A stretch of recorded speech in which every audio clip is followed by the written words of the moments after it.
दोस्तों, आज हम लौटे हैं एक ऐसी प्रोडक्शन कंपनी के साथ जो आपको जरूर चौंका देगी। आप सभी को पटाखे काफ़ी पसंद होंगे और आप में से कई सारे लोग उन्हें दिवाली में फोड़ते भी होंगे। क्या आप जानते हैं कि आखिर उन्हें बनाया कैसे जाता है?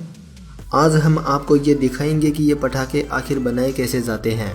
आइए सबसे पहले हम आपको सिखाते हैं कि फुलझड़ी कैसे बनाई जाती है। दोस्तों, फुलझड़ी सबसे आम पटाखों में से एक है जिसे बच्चों से लेकर बूढ़ों तक उनके साथ हर कोई खेलता है। तो चलिए जानते हैं कि वो आखिर बनाई कैसे जाती है।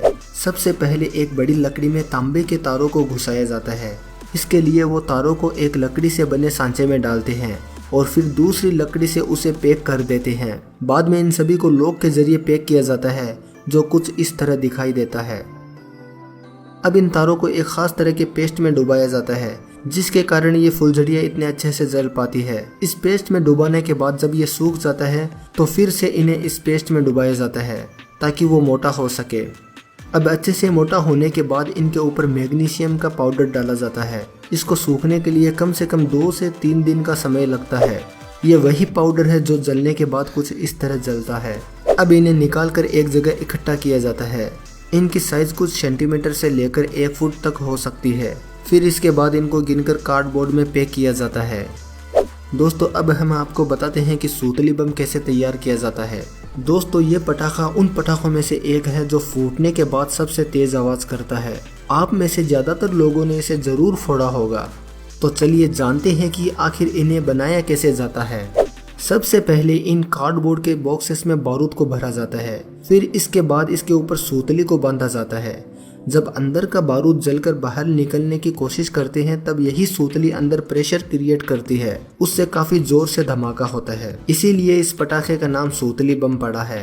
सूतली बांधने के बाद इन्हें कुछ समय के लिए सूखने के लिए रखा जाता है। फिर इसके बाद इन पर हरा रंग चढ़ाया जाता है। ये कलर कुछ ही घंटों में सूख जाता है। फिर इन पटाखों को अंदर लाया जाता है और सुई की मदद से इनमें छेद किया जाता है। फिर इस छेद में फ्यूज को अंदर घुसाया जाता है जो पटाखे को फोड़ने में मदद करता है। फिर इसके बाद इनके ऊपर एक लेबल लगाया जाता है जो इस फ्यूज को पकड़े रखता है। अब इनको बेचने के लिए पैक किया जाता है। आइए अब हम आपको बताते हैं कि लाल पटाखे कैसे बनाए जाते हैं। दोस्तों, लाल पटाखे बहुत आम होते हैं और ये सस्ते भी बहुत आते हैं।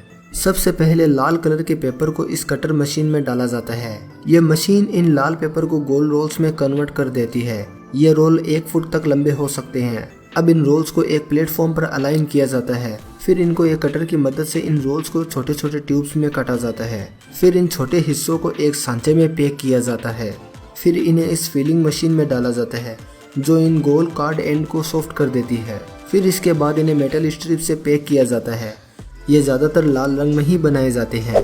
जो ज़्यादा और बड़े पावरफुल पटाखे होते हैं उन्हें कई सारे न्यूज़पेपर को एक साथ रोल किया जाता है जो और ज़्यादा प्रेशर क्रिएट करते हैं। इनके भी रोल्स बनने के बाद इन्हें भी छोटे छोटे हिस्सों में काटकर इनकी फाइलिंग की जाती है। अब इन सबको रोल बनाकर इन्हें पैक करके रखा जाता है। अब इन्हें बड़े एक सेट से छोटे 2 सेट में कन्वर्ट किया जाता है। हमारे भारत में ये सारी प्रोसेस हाथों से ही की जाती है। इनकी कटिंग से लेकर इनकी पेपर रोलिंग भी हाथों से ही की जाती है। बाद में इन रोल्स के ऊपर टिश्यू पेपर चढ़ाया जाता है। फिर इन रोल्स के निचले वाले हिस्से में मिट्टी लगाई जाती है। इसी मिट्टी की वजह से इनका बारूद बाहर नहीं निकलता है। फिर जिन रोल्स पर टिश्यू पेपर चढ़ाया गया था उनमें छेद किए जाते हैं। अब धागों को बारूद के पेस्ट में डुबोकर सुखाया जाता है जो कि फ्यूज का काम करता है। अब इन फ्यूज को छोटे हिस्सों में काटा जाता है। इन रोल्स में फिर गन पाउडर भरा जाता है। यह गन पाउडर डिसाइड करते हैं कि धमाका बड़ा होगा या फिर छोटा। ये फ्यूज इन पटाखों के ऊपर लगाए जाते हैं। अब एक शख्स इन पटाखों को इन मेटल स्ट्रिप से बाहर निकालता है। अब लोग एक एक करके इनके लड़े हाथों से बनाते हैं। अब सबसे आखिर में इनको छोटे छोटे पार्ट्स में पैक किया जाता है या फिर इन्हें बड़े बड़े रोल्स में पैक किया जाता है।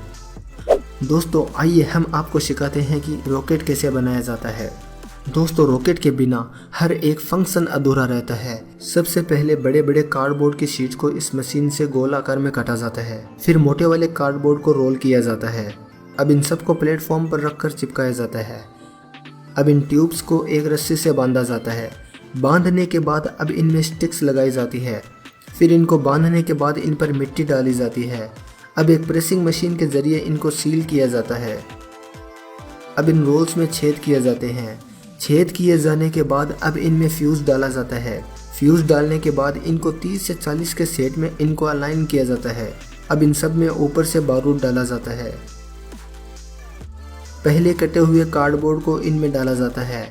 अब इनके ऊपर फिर से बारूद डाला जाता है, जिसे हम डबल शॉट कहते हैं। एक रॉकेट को पावर देकर उड़ाने के लिए और दूसरा ऊपर फूटने के लिए। अब इन्हें पैक किया जाता है और बेचने के लिए आगे भेज दिया जाता है। दोस्तों, ये वीडियो आपको कैसा लगा हमें कमेंट बॉक्स में ज़रूर बताइएगा। दोस्तों, वीडियो को लाइक और शेयर करना बिल्कुल ना भूलें।